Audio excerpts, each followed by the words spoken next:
Nick Lawson had everything: wealth, power, and a sharp business mind. But when a lost suitcase leads him to a small-town artist with a secret past, his world turns upside down.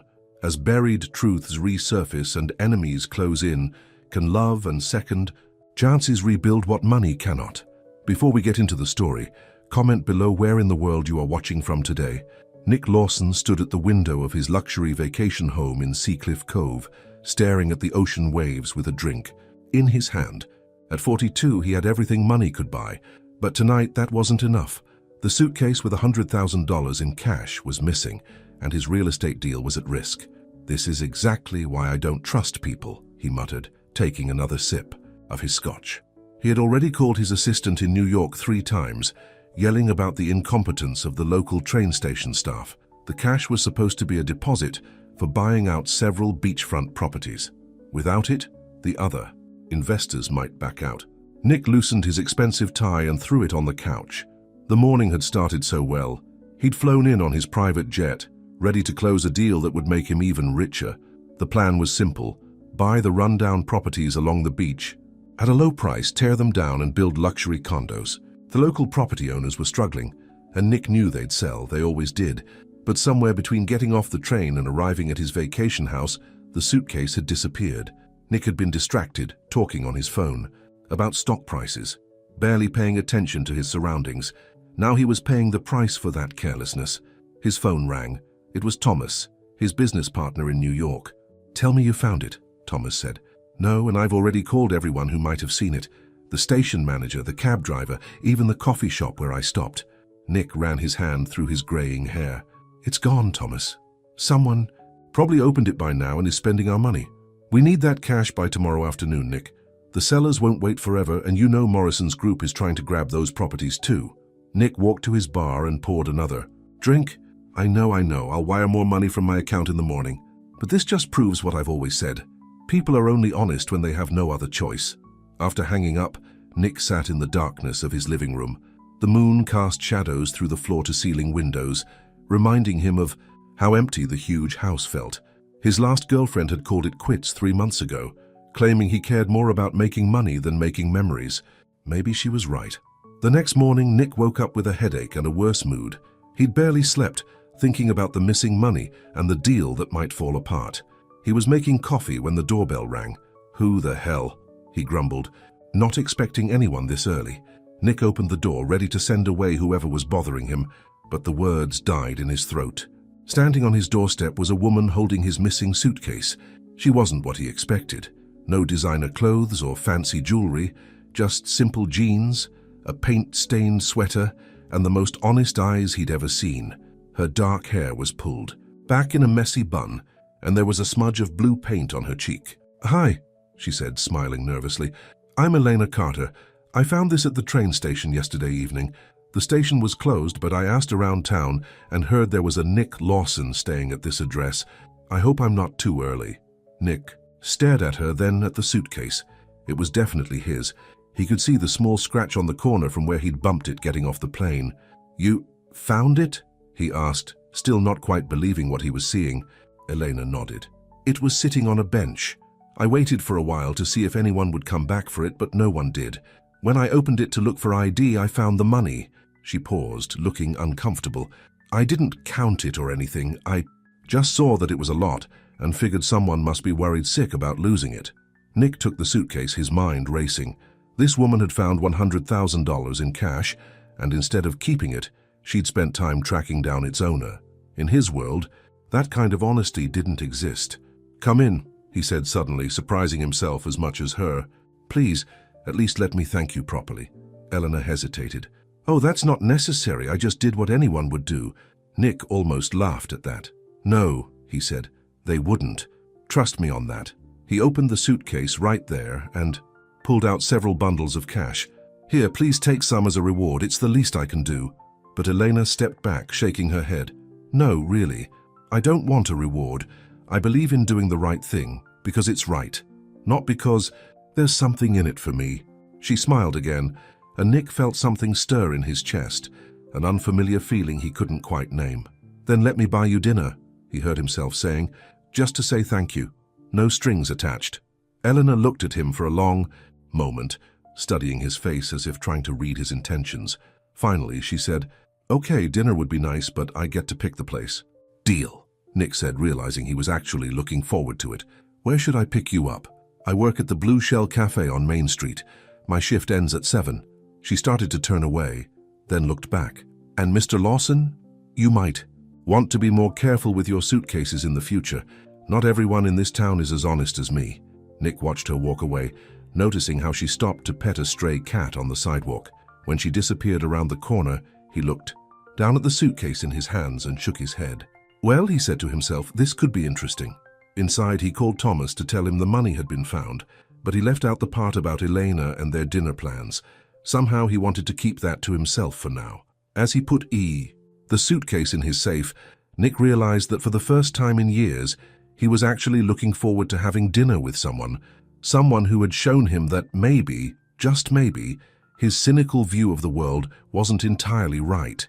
At exactly 7 o'clock that evening, Nick pulled up in front of the Blue Shell Cafe in his black Mercedes. He'd changed his suit 3 times before settling on a navy blue one that his personal shopper had once told him made him look less intimidating. For some reason, he didn't want to intimidate Elena. The cafe was exactly what he'd expected from a small coastal town, quaint, a bit weathered, with fishing nets decorating the windows and the day's specials written on a chalkboard outside. What he hadn't expected was to see Elena through the window, laughing with an elderly couple as she cleared their table. She emerged a few minutes later, her hair now loose around her shoulders, and her waitress apron replaced by a simple denim jacket. Nick got out to open the car door for her, but she was already walking past his Mercedes. "The restaurant's this way," she said, pointing down the street. "We can walk, it's only 5 minutes away." Nick blinked. "Walk? But I have the car right here." Elena smiled. "Trust me, Mr. Lawson, sometimes the best things in life happen when you slow down a little. Please call me Nick," he said, falling in to step beside her. "So where are we going?" "Maria's Kitchen. Best Italian food in town. Well, only Italian food in town, but still the best." The restaurant turned out to be a tiny place with red and white checkered tablecloths and candles stuck in old wine bottles. It wasn't anything like the 5-star restaurants Nick usually frequented, but the smell of garlic and fresh bread made his mouth water.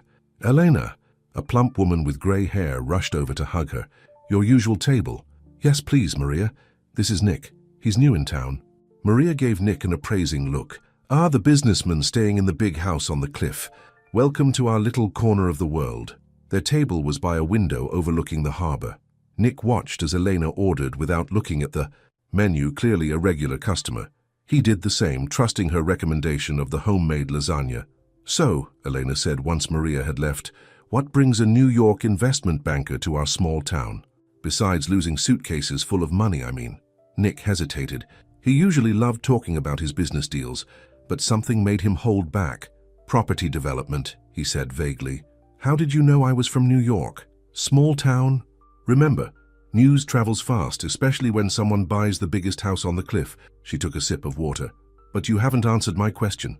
Why here?" Nick found himself telling her about the beachfront properties, carefully leaving out the part about his plans to tear them down.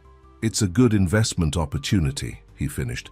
Eleanor's expression changed slightly. "Those properties, they're people's homes, aren't they? They're run-down buildings that need serious work," Nick said defensively. "The owners can't afford to maintain them properly. Maybe they can't afford fancy renovations, but those homes mean everything to them." Eleanor's voice was gentle but firm. "Mrs. Rodriguez in number 12 has lived there for 40 years. She tends the community garden and makes soup for anyone who's sick. And old Mr. Chen in number 8. He teaches free math tutorials to local kids every Saturday." Nick shifted uncomfortably in his seat. He hadn't thought about the people living in the properties. In his world, everything was just numbers on a spreadsheet. Their food arrived, momentarily pausing the conversation.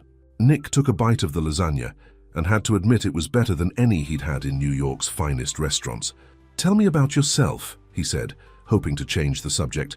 "The paint on your sweater this morning. Are you an artist?" Elena's face lit up. "I paint whenever I can, mostly seascapes and portraits of local people. I dream of opening a small studio someday, teaching art to kids." She laughed softly. "But that's a long way off. Right now I'm just happy if I can afford my rent and art supplies." Why don't you move somewhere with more opportunities? Because this is home, she said simply. My dad taught me that success isn't just about making money. It's about making a difference in people's lives, even in small ways. Your father sounds like a wise man. He was. Eleanor's smile turned sad. He passed away 2 years ago. Cancer. But he left me something more valuable than money. He taught me to see beauty in simple things. Nick found himself fascinated by her perspective. In his world, success was measured in dollars and deals, but Elena spoke about success in terms of community, creativity, and kindness. As they walked back after dinner, Elena pointed out things he would have never noticed: the way the sunset painted the old buildings in golden light, the sound of guitar music drifting from a second-floor apartment, the smell of jasmine from someone's tiny garden. "Thank you for dinner," she said when they reached the cafe where her car was parked. "Hey, it was unexpected." "I'm the one who should thank you," Nick replied. "Not just for returning the suitcase, but for—" He paused, not quite sure how to express what he was feeling. "For showing me a different way of looking at things." Elena tilted her head, studying him. "You're not what I expected either, Nick Lawson." She reached into her bag and pulled out a small sketchbook. Tearing out a page, she handed it to him. It was a quick sketch she must have done while they were talking, his profile against the restaurant window, but somehow she had captured something in his expression he hadn't known was there. A hint of vulnerability, perhaps, or loneliness. "How did you—" "I'm good at seeing what people try to hide," she said softly, "even from themselves." She took a few steps backward. "Good night, Nick. Thanks for letting me pick the restaurant." Nick stood there long after her old blue Volkswagen had disappeared around the corner, the sketch still in his hand. For the first time in years, he felt something stirring in his chest, a warmth he'd almost forgotten existed.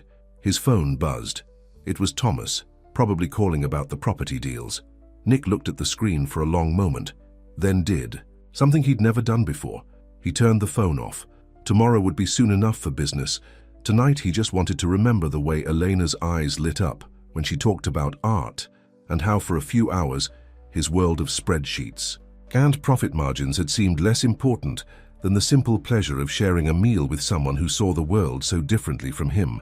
The next morning, Nick sat in his home office, staring at the property contracts spread across his desk. Eleanor's words about the residents kept echoing in his mind. He picked up his phone and dialed Thomas. "We need to talk about the development plan," Nick said without greeting. "Perfect timing," Thomas replied. "Morrison's trying to undercut us. He's already approached some of the owners." Nick frowned.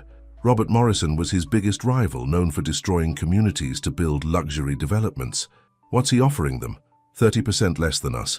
But here's the interesting part. He's threatening to buy the surrounding properties and build anyway, basically forcing them out slowly.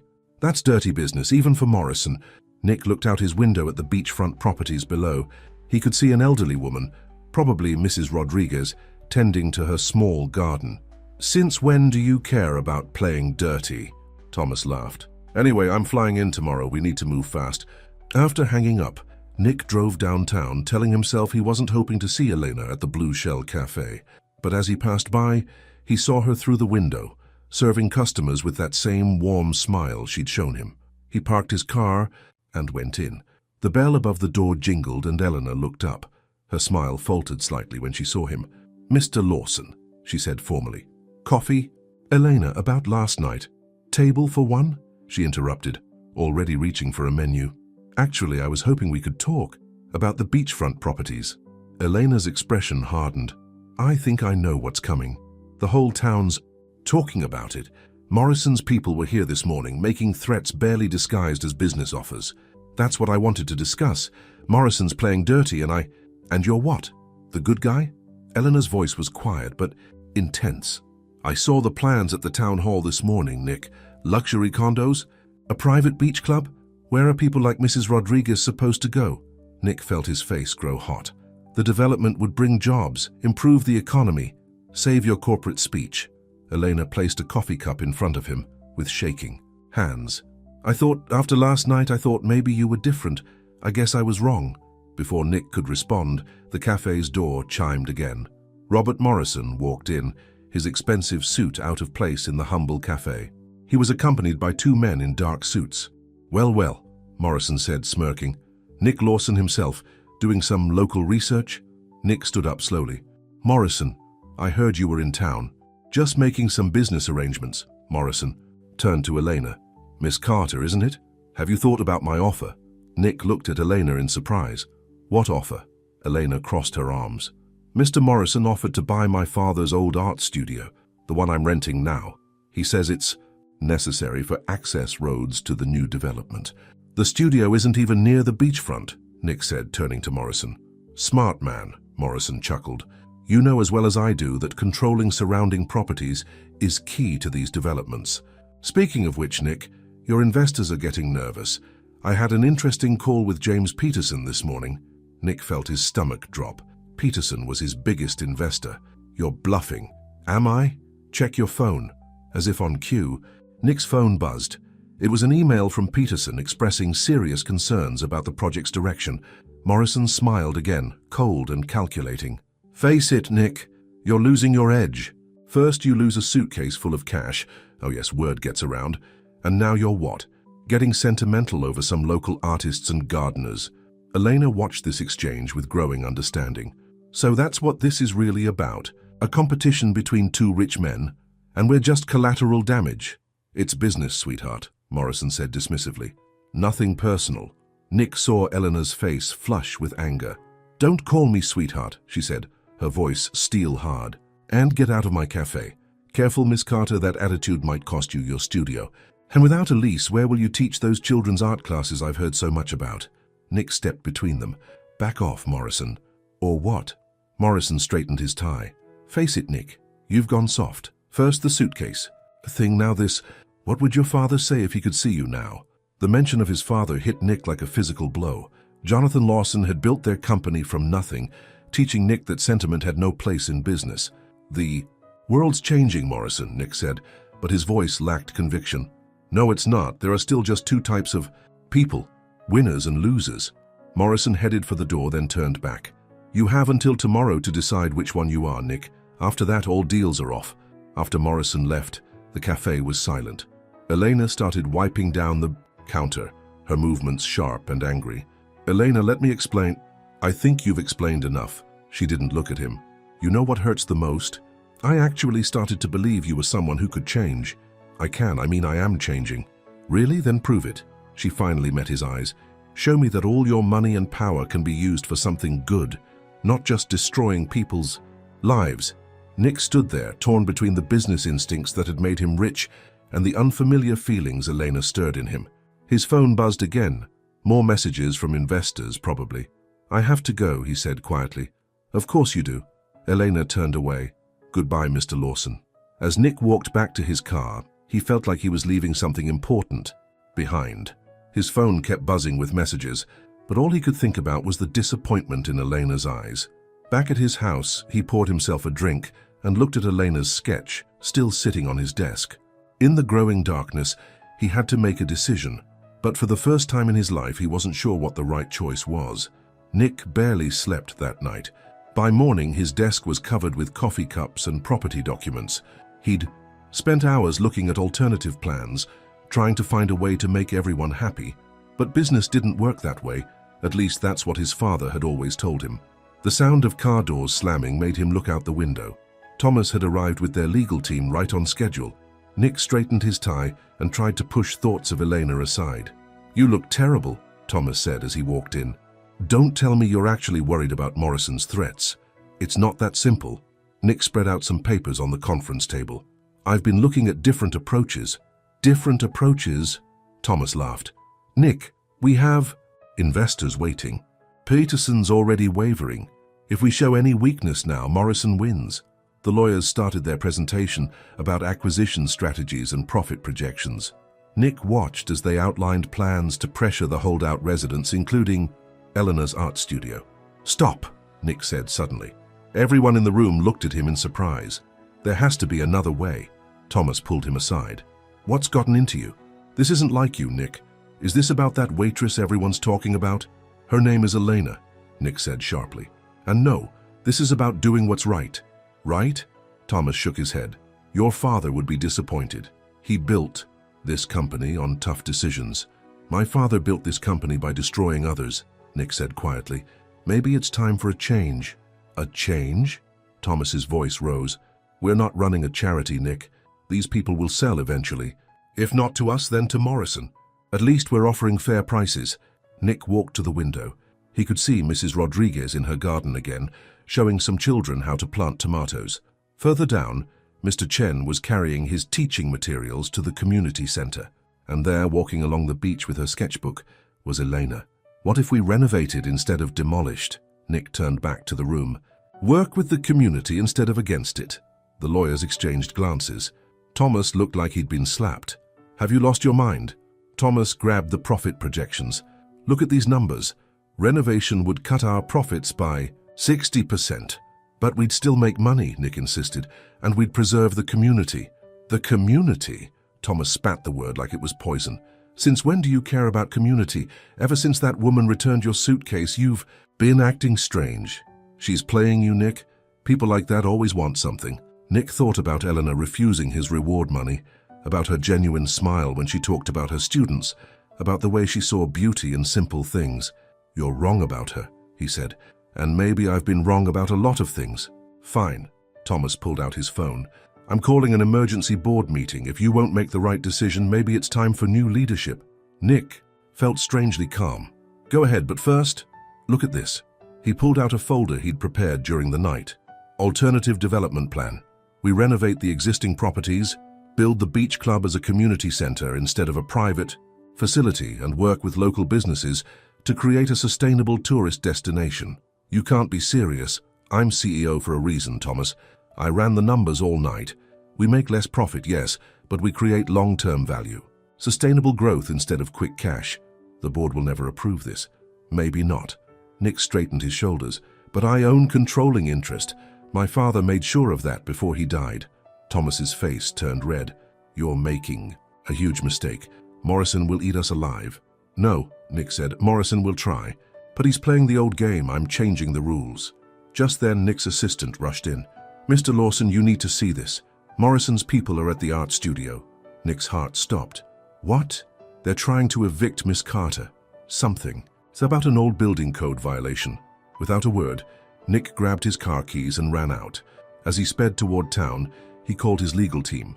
Get me everything you can on building codes and historical preservation laws, and contact the mayor's office. The art studio was surrounded by angry residents when Nick arrived. Morrison stood on the sidewalk watching as his men changed the locks while Elena argued with a city inspector. This building has been here for 30 years, Elena was saying, her voice shaking. You can't just declare it unsafe overnight. Actually, we can, Morrison said smoothly. Public safety concerns. Of course, if you'd accepted my offer. Stop, Nick pushed through the crowd. Morrison, this is low, even for you. Just business, Nick. Like you taught me. Morrison smirked. Oh, wait, I forgot. You've gone soft. Nick pulled out his phone and dialed a number. Janet, it's Nick Lawson. Remember that favor you owe me? I need to speak to your husband. Yes, the governor. Now. Morrison's smirk faded. What are you doing? Changing the game. Nick put the phone on speaker. Governor, yes, I'm here in Seacliff Cove. We have a situation involving historical properties and possible corruption in building code enforcement. Yes, that Morrison. I see. Yes, I think a state investigation would be very appropriate. The city inspector suddenly looked nervous. Morrison's men stopped working on the locks. You're bluffing, Morrison said, but his voice wavered. Try me. Nick stepped closer. You want a war, Morrison? Fine. But I've got more resources than you, and unlike you, I've got nothing left to lose. Well, almost nothing. He glanced at Eleanor, who was watching him with an unreadable expression. Morrison studied him for a long moment, then nodded to his men. Pack it up for now. He straightened his jacket. This isn't over, Lawson. No, Nick agreed. It's just beginning. As Morrison and his men left, the crowd cheered. Elena touched Nick's arm. Why did you do that? Because you were right. Nick looked into her eyes. About everything. About me. About what really matters. Nick, Eleanor started, but she was interrupted by Thomas, who had followed Nick from the house. The board meeting is set for tomorrow morning, Thomas announced. They want both plans presented, your renovation idea against the original development. Nick nodded, then turned to Elena. Will you help me? I need someone who understands this community, someone who sees what I've been blind to all these years. Eleanor looked around at her neighbors. Mrs. Rodriguez, Mr. Chen, all the others who had come to support her. Then she looked back at Nick. "Okay," she said softly, "but no more games, no more schemes. Just the truth. Just the truth," Nick promised, knowing that for the first time in his life, he meant it completely. As the crowd dispersed, Nick and Eleanor sat on the studio steps, watching the sunset over the ocean. Tomorrow would bring its own battles, but for now, Nick felt at peace. He had finally chosen a side, not just in business but in life, and somehow that made him feel richer than all his money ever had. Elena stayed up all night with Nick, helping him prepare for the board meeting.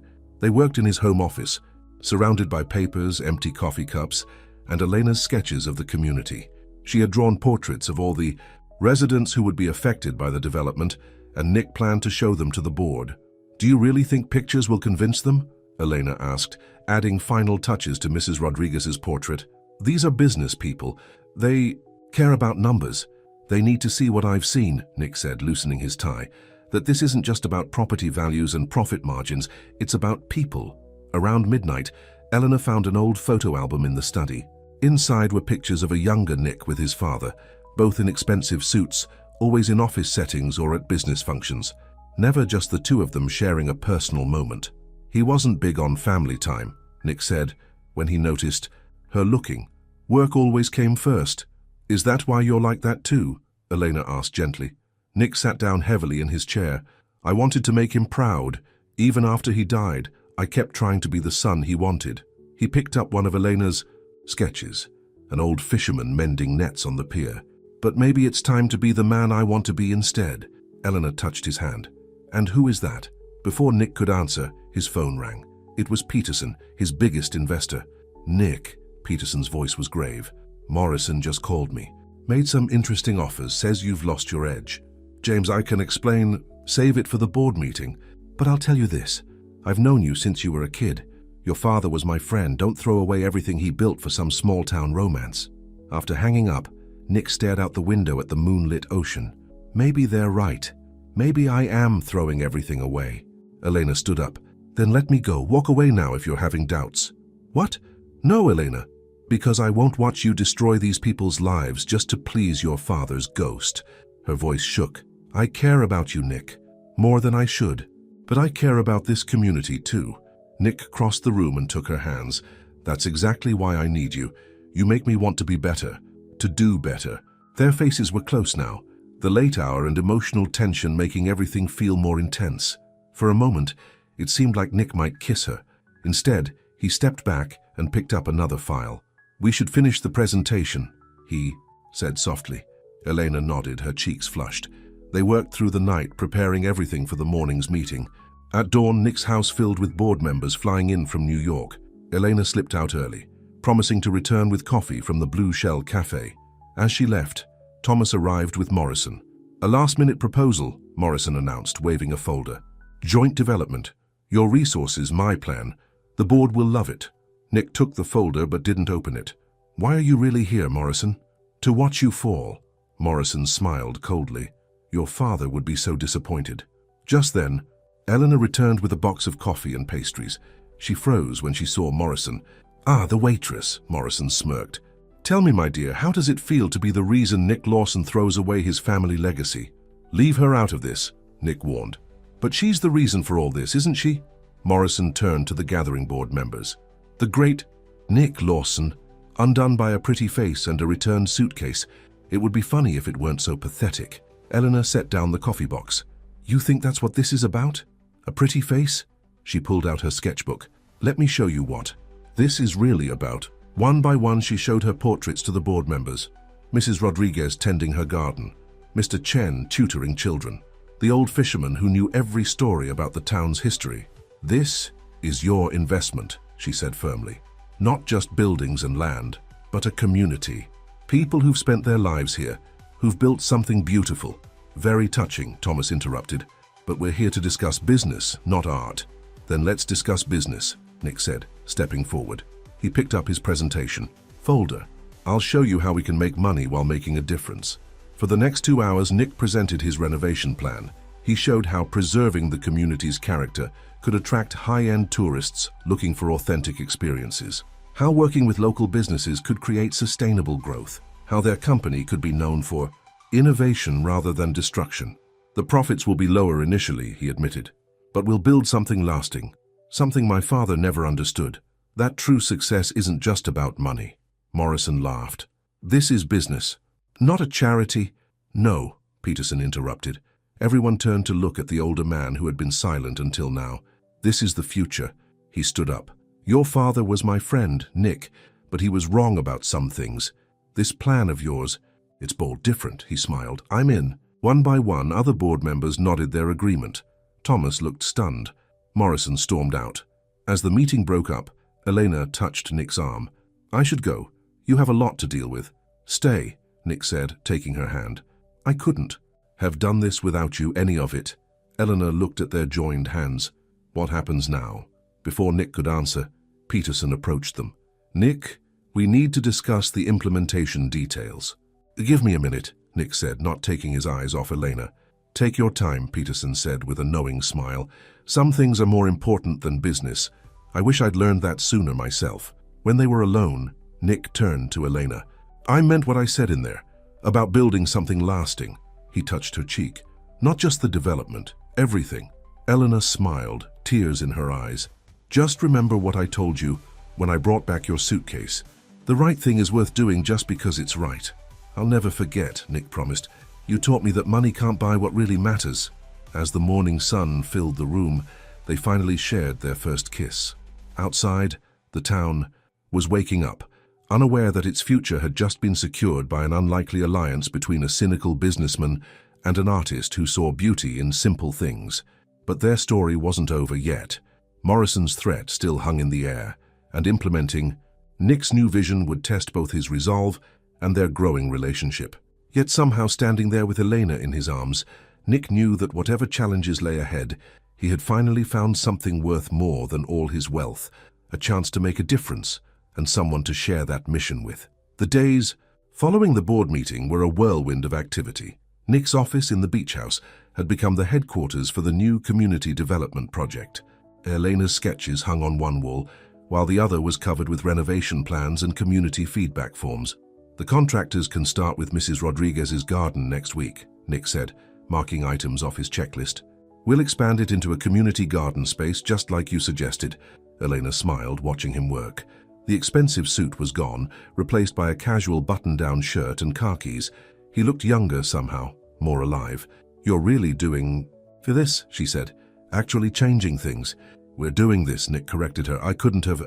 He was interrupted by Thomas, bursting into the office. We have a problem. Morrison's buying up all the available construction supplies in the area. Every contractor we contact suddenly backs out. Nick ran his hand through his hair in frustration. He's trying to force us to delay the renovations. That's not all, Thomas continued. He's spreading rumors in the business community, saying you've lost control of the company, that you're making emotional decisions. Let him talk, Nick said, but Elena could see the worry in his eyes. Later that afternoon, Elena was at the Blue Shell Cafe when Mrs. Rodriguez came in crying. They're saying we'll have to leave anyway, the older woman sobbed, that Mr. Lawson's plan will fail and Morrison will take over. Elena felt her heart sink. Morrison was playing a clever game, attacking from all sides. She called Nick. The community's getting scared, she told him. Morrison's people are spreading doubt. I know, Nick sighed. 3 more investors called this morning questioning the project. Peterson's still with us, but he paused. Elena, maybe we should talk. Those words sent a chill through her. Talk about what? Meet me at the pier tonight after your shift. Eleanor spent the rest of her workday distracted, nearly dropping 2 coffee pots and mixing up orders. When she finally arrived at the pier, she found Nick staring out at the ocean, looking troubled. If you're having second thoughts, she started. What? No. Nick turned to her in surprise. That's not. I wanted to ask you something else. He took her hands. I need your help. Really need it. Not just as a consultant or advisor. What do you mean? The community trusts you. They know you. But they still see me as an outsider, the rich businessman who might change his mind and destroy their homes anyway. Elena nodded slowly. They're scared. Morrison's people are good at playing on those fears. Exactly. Which is why I want to offer you a real position. Partnership in the development project. Equal say in all decisions. He squeezed her hands. We'll make it official. Legal. Your name on everything. Eleanor pulled back. Nick, I don't know anything about development projects. But you know this community. You understand what they need, what they fear. I need that, need you. He smiled sadly. Unless this is too much. Us working together, being together. I know it's all happening fast. Elena looked out at the ocean, thinking about everything that had changed since she found that suitcase. It is fast, she admitted. A month ago, I was just a waitress who painted in her spare time. You were never just anything, Nick said quietly. Before Eleanor could respond, they heard shouting from down the beach. A crowd was gathering near the art studio. They rushed over to find Morrison there with a TV news crew. This building is structurally unsound, Morrison was saying to the camera. We have expert reports showing it could collapse at any time, and yet the current owners refuse to address these safety concerns. That's a lie, Elena pushed through the crowd. This building has stood for 30 years. The reporter turned her microphone to Elena. Miss Carter, is it true you're now personally involved with Nick Lawson, the developer who recently changed his plans to demolish these properties? Elena felt all eyes on her. Morrison smirked, and she suddenly understood. He was trying to make it look like Nick's whole project was just about their relationship. But before she could speak, Nick stepped forward. Yes, Elena and I are involved, and yes, that relationship opened my eyes to what really matters. I'm not ashamed of that. He addressed the crowd directly. I could have bulldozed these properties and made a fortune. Instead, I chose to work with this community. Not because of romance, but because it's right. He turned to the reporter. You want a story? Here's your story. A businessman learns there's more to life than profit margins. A community fights back against corporate greed. And yes, a woman returns a lost suitcase and changes everything. But the real story is what we're building here. A future where progress doesn't mean destruction. The crowd murmured approvingly. Morrison's smirk faded. As for safety concerns, Nick continued, pulling out his phone, I just happen to have the original building inspector's report right here, dated last week, showing this building is completely sound. He smiled at Morrison. Would you like to explain to the cameras why your report says different? Morrison signaled to his crew to cut the cameras. This isn't over, Lawson. Actually, it is. Elena stepped forward. Because I accept your offer, Nick. Full partnership. She turned to the crowd. This is our community, all of us. And together, we're going to make it better. The crowd cheered. Mrs. Rodriguez hugged Eleanor. Even Thomas looked impressed. Later that night, Nick and Eleanor sat on the studio steps, just like they had that first evening. Partners, Nick said, testing the word. In everything? Elena asked softly. Nick pulled her close and kissed her. In everything. But as they sat there, watching the stars come out over the ocean, neither of them saw Morrison in his car down the street, making an angry phone call. Find me everything you can about Elena Carter, he was saying. Everyone has secrets, and when I find hers, Lawson's whole house of cards will come tumbling down. The warm night air carried the sound of waves and distant music from the boardwalk. But a storm was brewing, one that would test not just Nick and Elena's new partnership, but everything they were building together. Morrison sat in his luxurious office, staring at the file his private investigator had just delivered. A smile spread across his face as he read through the documents. Well, well, Miss Carter, he muttered. What an interesting past you have. Meanwhile, at the Blue Shell Cafe, Elena was having breakfast with Nick, discussing their renovation plans. The cafe had become their unofficial meeting spot, a place where residents could easily find them to share concerns or ideas. The community center plans are ready, Nick was saying. We can start construction next month. Elena nodded, but her mind seemed elsewhere. Nick noticed she'd barely touched her coffee. Everything okay? He asked, reaching for her hand across the table. Just tired. We've been working so hard on the project. She managed a smile. And I need to finish those murals for the children's area by Friday. Before Nick could respond, Thomas rushed in. Nick, we need you at the office. Peterson's here. Nick squeezed Eleanor's hand.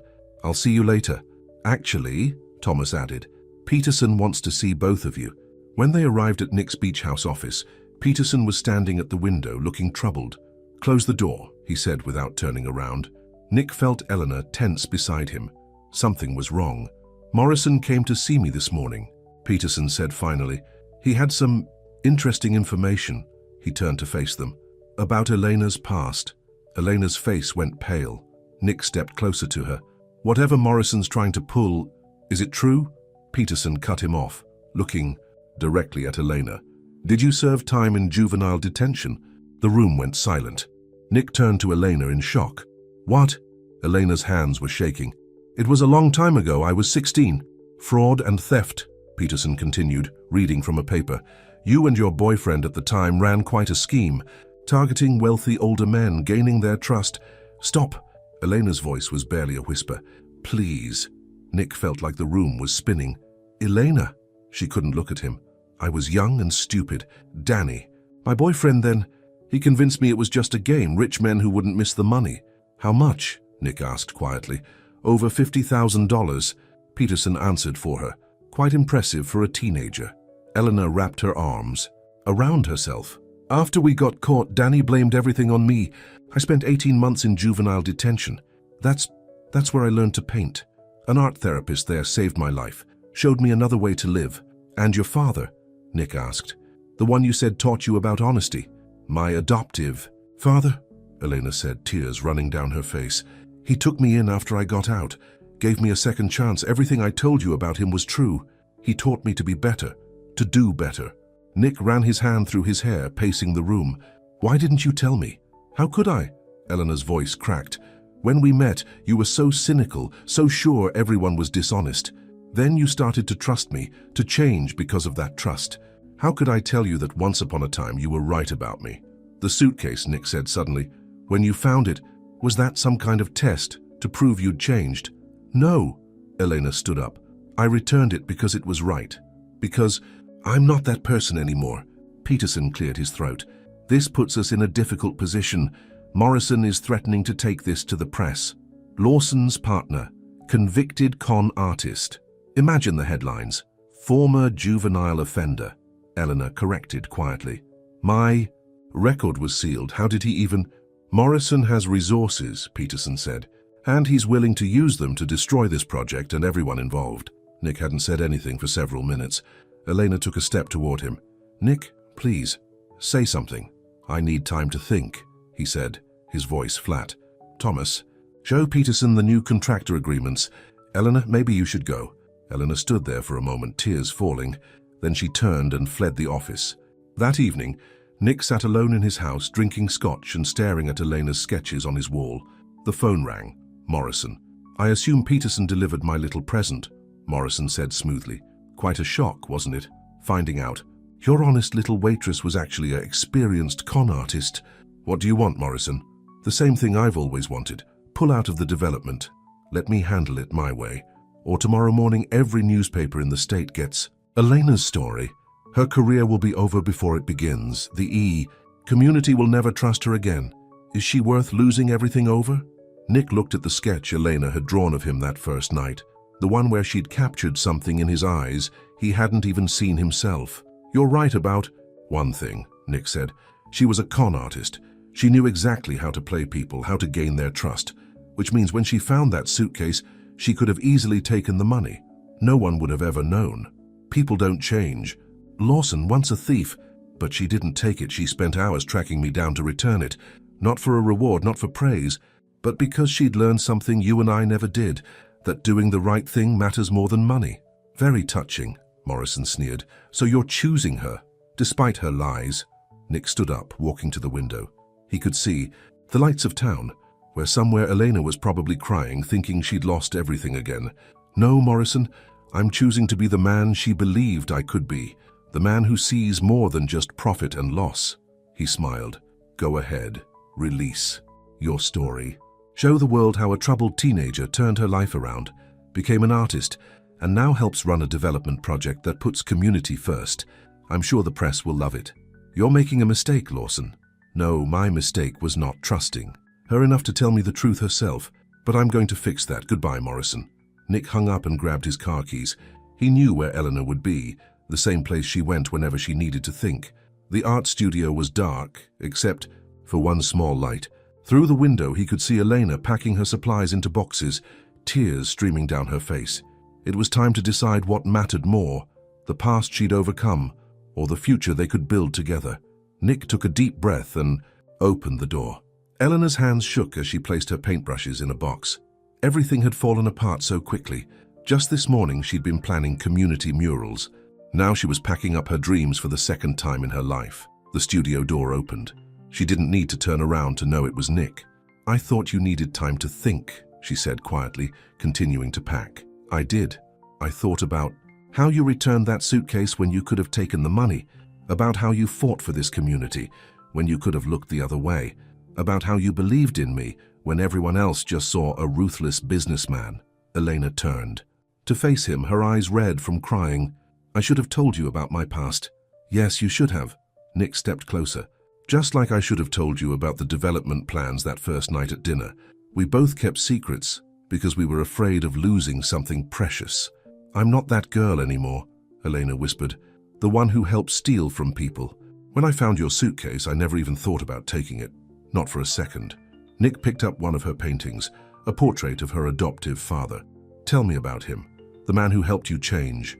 Elena touched the painting gently. "David Carter. He taught art at the juvenile detention center. He saw something in me that I didn't even see in myself. After I got out, he and his wife adopted me, gave me a home, a future." Fresh tears fell.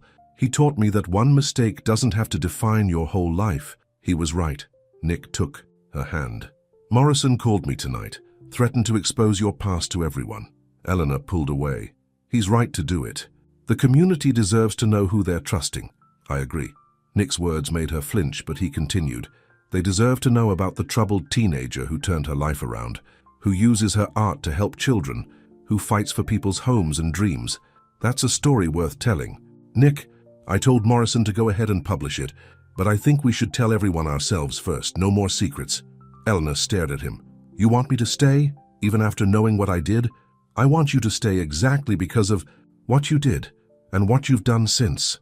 You changed, Elena. You proved people can change." He smiled. "You proved it to me, too. I was as cold and ruthless as Morrison before I met you." "The community might not be as forgiving," Elena said. "Some of them trusted me with their life savings, investing in this project. Then we'll face them. Together? Tomorrow morning we'll call a meeting, tell them everything." Nick looked around the studio. "But first, let's put your art supplies back where they belong. This isn't the end of your story, Elena. It's just another chapter."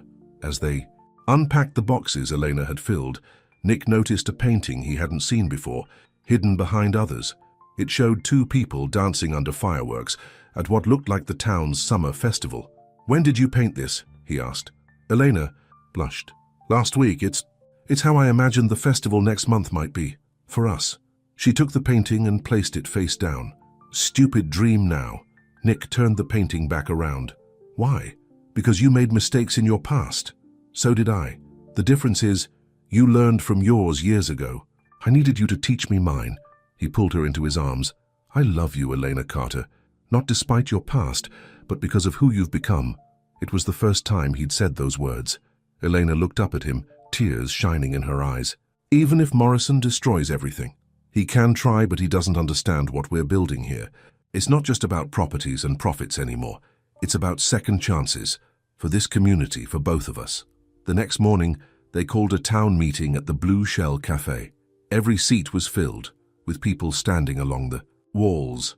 Mrs. Rodriguez was there, and Mr. Chen, and all the others whose homes and futures were tied to their project. Eleanor stood at the front, her hands clasped tightly together. "Before we begin today's update on the renovation plans, there's something you all need to know about me." She told them everything. About her troubled youth, the crimes she'd committed, her time in juvenile detention, about David Carter and his gift of a second chance. With each word, she expected to see anger and betrayal in their faces. But when she finished, it was Mrs. Rodriguez who spoke first. "My Carlos, God rest his soul, got into trouble when he was young too, but he became the best husband, the finest gardener this town has ever known. It's not where you start that matters, child. It's where you're going." Others nodded in agreement. Mr. Chen stood up. "You've proven who you are every day since you came here. That's what counts." Not everyone was as forgiving. A few people got up and left, but most stayed, ready to hear about the renovation plans, ready to keep believing in the future Elena and Nick were trying to build. After the meeting, as they walked along the beach, Nick squeezed Elena's hand. "See, the truth didn't destroy anything. It made us stronger. Morrison won't give up. Elena reminded him. He'll still try to use this against us. Let him try. We have something he'll never understand, a community that believes in second chances. They stopped walking, looking out at the ocean. The morning sun turned the waves to gold, promising a new day, a fresh start.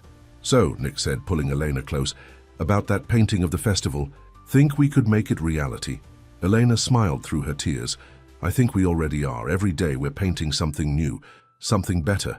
But even as they stood there, Morrison was meeting with someone in his office, someone from Elena's past, someone who knew secrets even Elena had forgotten. The storm wasn't over yet, it was just gathering strength. Morrison smiled as he poured 2 cups of coffee in his office. His visitor sat in the shadows, looking at photos spread across the desk, surveillance shots of Elena and Nick at various project sites around town. She's done well for herself, the visitor said, picking up one of the photos. Very well. Indeed. That's why I called you, Danny, Morrison replied. I thought you'd find it interesting to see how your old partner has moved up in the world. Danny Matthews looked older than his 34 years, his boyish good looks hardened by time and trouble. He set down the photo of Elena laughing with Nick. Partner? Is that what she told you I was? She hardly talks about her past at all. Morrison sat down. But you're going to help me change that, aren't you? Meanwhile, Eleanor was in her studio, working on the new community center mural designs. The morning sun streamed through the windows, catching the ring on her finger. Nick had proposed just last night, right after they'd finished reviewing the latest renovation plans. She smiled at the memory. It hadn't been a fancy proposal. They'd been sitting on the studio steps sharing takeout from Maria's kitchen when Nick had simply pulled out a small box. I'm not good at big romantic gestures, he'd said, but I know one thing. I want to build everything with you. Not just this project, everything. The ring was simple, elegant, perfect, just like the quiet happiness they'd found together. The studio door opened, breaking her reverie. She turned, expecting Nick, but froze at the sight of the man standing there. Hello, Elena, Danny said softly. Or do you still go by Lena? You used to love it when I called you that. Elena's paintbrush clattered to the floor. Danny, what? What are you doing here? Can't a guy look up an old friend? He walked around the studio, examining her paintings. You've gotten really good. Always knew you had talent. Get out! Eleanor's voice shook. Right now. That's not very friendly. Danny picked up a newspaper article about the development project. Especially since I've come to warn you. Warn me? Morrison hired me to dig up dirt on you. But he doesn't know everything I know. Danny moved closer. Like what really happened the night of the Henderson job. Elena's face went pale. That was 15 years ago. It's over. Is it? Does your fiancé know about Henderson? The real story, not the one you told the police. Before Elena could answer, Nick walked in. He stopped short at the sight of Danny. Eleanor, everything okay? Danny turned, smiling. You must be Nick Lawson. I'm an old friend of Eleanor's, Danny Matthews. Nick's expression hardened as he recognized the name. You're the one who let her take the fall. Ancient history, Danny said smoothly. I just came to congratulate Elena on her success. It's quite a change from our old days, isn't it, Lena? Don't call me that, Eleanor snapped. Just go, please. Danny held up his hands. No problem, I can take a hint. He headed for the door but paused. Oh, by the way, Morrison says hello. After he left, Nick turned to Eleanor. What did he want? Elena was shaking. To threaten me. He knows things, Ed, from back then. What things? Nick, please. Some secrets need to stay buried. Nick took her hands. Hey, look at me. We promised no more secrets, remember? Whatever it is, we'll face it together. Elena pulled away. You don't understand the Henderson job, and it wasn't like the other cons. Something went wrong, really wrong. Tell me. I can't. Tears filled her eyes. If it comes out, I'll lose everything. You, the project, my freedom. Nick felt a chill. Your freedom. Elena, what happened? But Elena was already grabbing her car keys. I need to think. Please, just give me some time. She rushed out, leaving Nick standing among her paintings, more worried than he'd ever been. At his office, Morrison was writing a check for Danny. Well, she's terrified, Danny reported. The Henderson job still haunts her, just like you thought it would. Good, Morrison smiled. Now for phase 2, I want you to... His phone rang. It was his private investigator. Morrison's smile grew as he listened. Well, he said after hanging up, it seems there's no record of a Henderson case in Elena's juvenile file. Care to explain why, Danny? Danny's face turned cold. Because Henderson wasn't a con, it was something much worse, something that never made it into any official record. Tell me everything, Morrison leaned forward. Every detail. As Danny talked, Morrison's expression changed from satisfaction to shock. Even he hadn't expected something this dark in Elena's past. This is perfect, he said finally. This will destroy not just the project, but her entire life. What about my payment? Morrison wrote a larger number on the check. For this kind of information, worth every penny. Meanwhile, Elena drove along the coastal road, tears blurring her vision. She hadn't been back to the Henderson house since that night, but now she felt drawn there. The old mansion stood empty, its windows dark and accusing. She parked across the street, staring at the house where everything had gone so terribly wrong. Her phone buzzed. Nick calling again. She ignored it. How could she tell him the truth? That the scared 16-year-old girl she'd been had made a choice that changed lives forever. That some mistakes can never be fixed, no matter how much. You change? The sun was setting, casting long shadows across the Henderson house. Elena touched her engagement ring, thinking of all she had to lose. But Danny was right. The past was catching up with her. And this time, there might be no escape. Her phone buzzed again. A text from an unknown number. Tick-tock, Lena, time to pay for your sins. In his beach house office, Nick was making calls trying to find Eleanor. He'd never seen her so frightened. What could be worse than what she'd already confessed? The answer would change everything, not just for Eleanor and Nick, but for everyone, involved in their shared dream of building something good from the ruins of the past. The old Henderson mansion loomed against the darkening sky as Nick pulled up behind Elena's car. He'd finally tracked her phone's location after hours of searching. His heart nearly stopped when he saw where she was. The mansion had been abandoned. For 15 years, ever since that night Elena couldn't talk about. He found her sitting on the front steps, her face tear-stained. "I knew you'd find me," she said without looking up. "Elena, whatever happened here? I killed someone." The words came out in a rush. "Not directly, but Mr. Henderson had a heart attack that night when he caught us trying to rob him." Nick sat down beside her. "Tell me everything." Danny had convinced me it would be easy. Just another con. Elena's voice shook. "But Mr. Henderson woke up. He confronted us. Danny panicked, pushed him when he fell. I called 911, but it was too late. You tried to help him?" "Yes, Danny wanted to run, but I couldn't leave him there.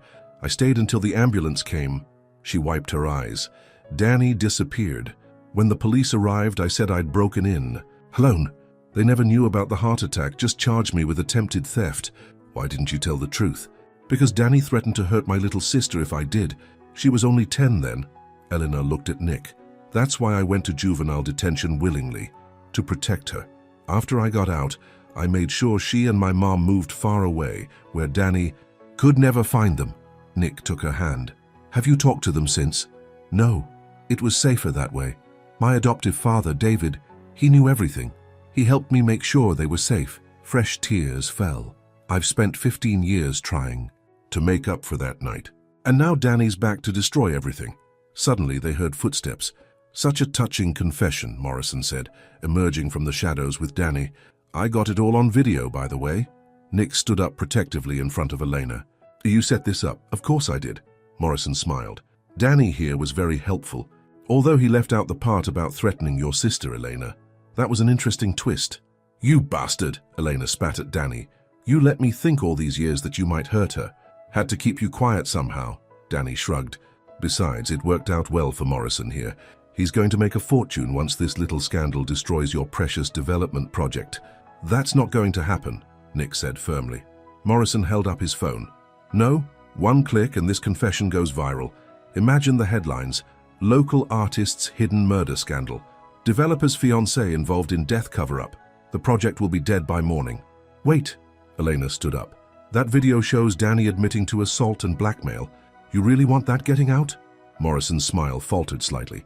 "And," Nick added, "it shows you orchestrating this whole thing. Conspiracy, harassment. I'm sure the SEC would be very interested in your business practices." "You're bluffing," Morrison said, but he sounded uncertain. "Am I?" Nick pulled out his own phone. "I started recording the moment I got here, including you admitting this was a setup." Danny started backing away. "This isn't what you promised, Morrison." "Shut up, you fool! No, you shut up!" Danny's face was panicked. I didn't agree to go back to jail. You said this was just business. As they argued, Eleanor noticed movement behind them. Red and blue lights reflected off the mansion's windows. Actually, came a new voice, it's both business and criminal. Thomas stepped out of the darkness, followed by 2 police officers. Sorry I'm late, Nick. Traffic was terrible. Morrison's face went purple. You called the cops? No, Nick said. I called my friend Thomas, who called his sister. You know the district attorney? She was very interested in your methods of acquiring property. The officers moved forward with handcuffs. Morrison backed away. This is ridiculous. I haven't done anything illegal. Conspiracy, blackmail, harassment. Thomas counted off. And that's just tonight. Wait until the DA's office goes through your business records. As the officers read Morrison and Danny their rights, Elena turned to Nick. You knew about all of this? Not everything. But when you ran off, I called Thomas, asked him to bring help in case Morrison tried something. He took her hands. Eleanor, you were 16.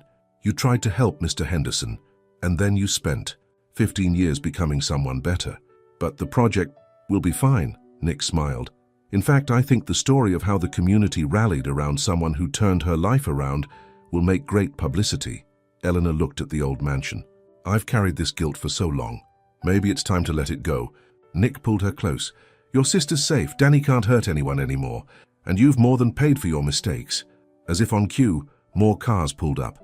Mrs. Rodriguez stepped out of one, followed by Mr. Chen and other community members. Thomas called us too, Mrs. Rodriguez said, hugging Eleanor. Told us you might need your family tonight. Family? Eleanor whispered. Of course, dear. What else would you call us? As Morrison and Danny were driven away, the community gathered around Elena and Nick. Someone started talking about the festival next week. Another brought up paint colors for the community center. Life, they seemed to say, would go on. Later, that night, Nick and Elena stood on their favorite spot, the steps of her studio. The sky was clearing, stars appearing one by one. So, Nick said, still want to marry me, even with all this drama? Elena touched her engagement ring. Do you still want to marry me, even knowing everything? Nick pulled her into a kiss. I want to marry you because of everything. Your past made you who you are, someone who understands the value of second chances. Someone who taught me that same lesson. Elena laid her head on his shoulder. I love you, Nick Lawson. I love you too, Elena Carter. Past, present, and future. Above them, a shooting star streaked across the sky. Once, Elena might have made a wish for escape, for forgetfulness.